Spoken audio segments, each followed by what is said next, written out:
এবার ওখানে গিয়ে আমি বেসটা নিয়ে প্রাইজটা নিয়ে চলে আসবো। আমি আমার কোরিওগ্রাফি করছি, ভালো ভালো নাচ করছি, করতে করতে ততদিনে আমার অ্যালেনের সঙ্গে সেভাবে পরিচয় নেই, যদিও আমরা একই গুরুগৃহে থেকে বিলং করি, অর্থাৎ দুজনেই তনুশ্রী শঙ্কর ডান্স একাডেমি থেকে বিলং করি।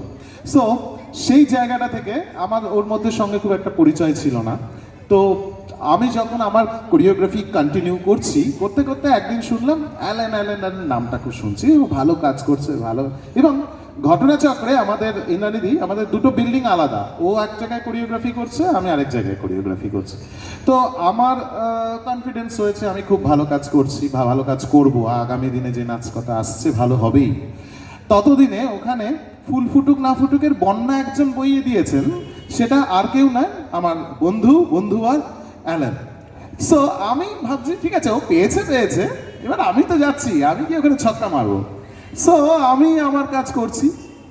অ্যাট দ্য সেম টাইম যখন আমি হঠাৎ করে একদিন লাঞ্চ ব্রেকে গেছি, যে কি এত সবাই প্রশংসা করছে, দেখি যাই গিয়ে করছে।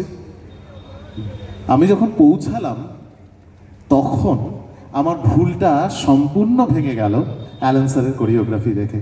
বললাম হ্যাঁ বাবা, বাপেরও বোধহয় বাপ আছে। So Allen is one of the best choreographer.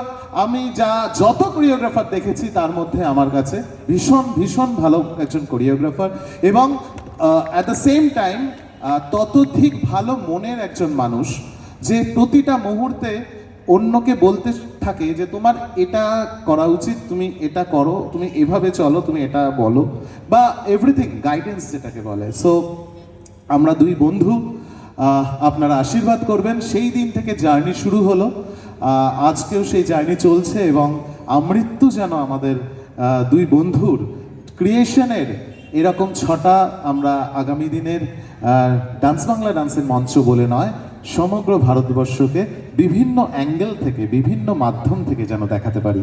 আপনারা সবাই আমাদের উইশ করবেন, আশীর্বাদ করবেন।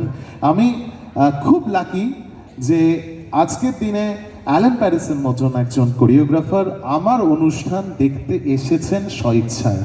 এটা আমার কাছে আজকের দিনের জন্য সবচেয়ে বড় পাওনা। Thank you Allen. And over to ইন্দ্রানিধির কথা যত বলবো ততই কম, কারণ আমার স্ক্রিপ্টে আমি ভীষণ খুঁতখুঁতে, মানে মারাত্মক লেভেলের খুঁতখুঁতে। এমনও হয়েছে যে কোনো ভয়েস যদি আমার পছন্দ হয়নি, আমি পুরো ডাবিং ডেটে তার ডাবিংটা করিয়ে সেটাকে ক্যান্সেল করে আবার পরের দিন অন্য পারফর্মারকে এনে সেই ডাবিংটা আবার করিয়েছি, অর্থাৎ ডাবল খরচ করেছি, কিন্তু করেছি। আর ইন্দ্রানিধি, আমি একমাত্র সেই মানুষ পেয়েছি যিনি ভয়েসকে কত রকমভাবে ইউটিলাইজ করা যায় তিনি আমাকে দেখিয়ে দিয়েছেন, এবং সেটার বহিঃপ্রকাশ আজকে মীরাবাইতে আর কিছুক্ষণের মধ্যে আপনারা শুনতে পাবেন। মানে কত রকমভাবে উনি একটা ফিমেল ভয়েসকে ইউজ করেছেন, সেটা না বলে দিলে সত্যি মানে আপনারা বিশ্বাসই করতে পারবেন না। এবং সেটা শুনলে আমি পরে আপনাদেরকে আবার স্টেজে উঠে বুঝিয়ে দেব যে একটা ভয়েসকে কত রকমভাবে ইউজ করা যায়।